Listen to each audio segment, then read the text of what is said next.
If your school is uncertain about their plans, or you're thinking about maybe just giving it a miss and heading off on a gap year next year, listen to this first.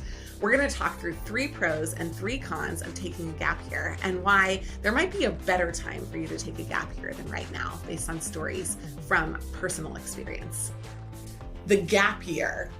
It's something that when I was graduating from college was kind of unusual for people to just roll out, travel, or do something different in the year after graduation. But we've seen an increase, certainly a trend, in the European tradition of taking a gap year, spreading all over the world to the US, Canada, and beyond. And because our community is global, it's a really exciting opportunity that we have to talk about what the pros and cons are for taking a gap year. Now, as consultants, we've typically structured this so that we have 3 pros and 3 cons. And that at the end, I will talk a little bit about someone who took a gap year and what they gained from it. So we'll start with some of the pros. What are the reasons why you should take a gap year? Number 1, taking a gap year gives you a tremendous opportunity to learn about yourself in an environment that is unusual, is unstructured, is different, and actually radically changes because of the people that you travel with, the places that you go, the things that you spend your time on. And learning about yourself and the world, the way that different perspectives feed into decisions, being in different economies that are run by different styles of governments, being in different places that have different codes of ethics or codes of law, provide you opportunities to change your perspective about maybe what you thought was a more narrow version of right and wrong. And it creates an open-mindedness, a curiosity, and an opportunity to really engage with the world, which will be critical for your success no matter what field you go into in the future. Number 2, you get experience in the real world. When you're in an undergraduate setting or when you're in a university setting, you have a limited view of what the real world looks like. Your world is intentionally structured and a little cushy around you. But in the real world, if somebody doesn't like what you want or if somebody steals something from you, you have to deal with that. And it's a very fast, open-eyed experience, a growing up experience, and can be a big challenge, but is also a big opportunity to ground yourself in what's happening in the real world. Instead of reading about business, you can go and engage with business owners, hear about them, talk to them, figure out what it is that they're doing. Instead of understanding how medicine works by studying an orgo class book, you can go watch how medical procedures happen in a rural hospital in the developing world. It's a tremendous opportunity to gain that real world experience. And number 3, it actually does, contrary to what a lot of people thought for a long time, boost your resume with interesting stories and interesting experiences that create what we call at Management Consulted the 3rd dimension.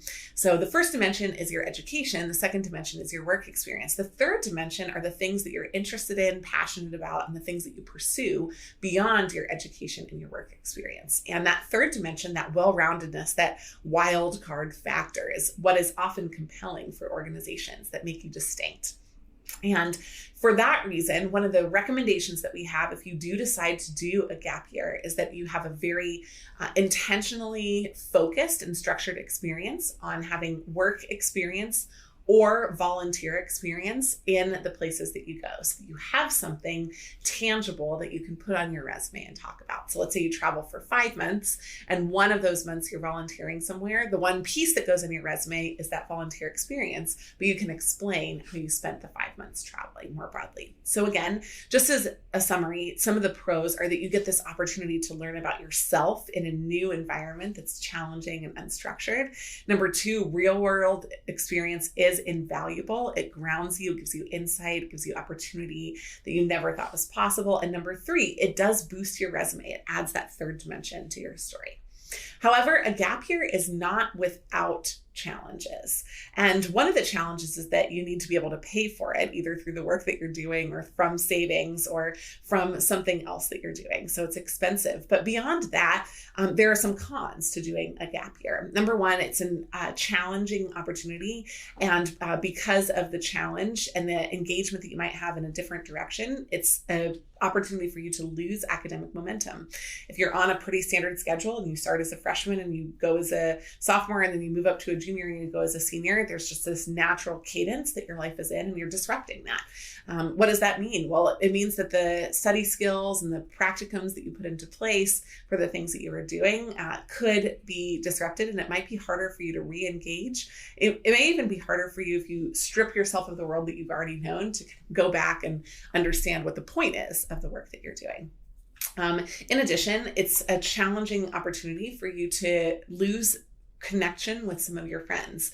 And as we've learned in the last couple of months amidst coronavirus, one of the challenges of a virtual world is that it's just not the same. So you can maintain relationship for some period, but it is difficult to deepen it when you're away. And so if your school friends go back to school, even if it's online or they're in a community where they're regularly connecting with people, it's likely that they will continue to accelerate and deepen some of their conversations with one another just by virtue of spending time with each other. And you're going to miss out on that. Number 3, you are starting a job a year later. So we're going to assume now that if you take a gap year, you gap and then you return to what you were doing before, which means that you are starting a job 1 year later in potentially a more competitive landscape or environment. So not only are you disrupting the flow of how you are normally doing things, but you're also taking yourself out of lockstep with the friends and community that you've built. They're a year ahead of you when you do return.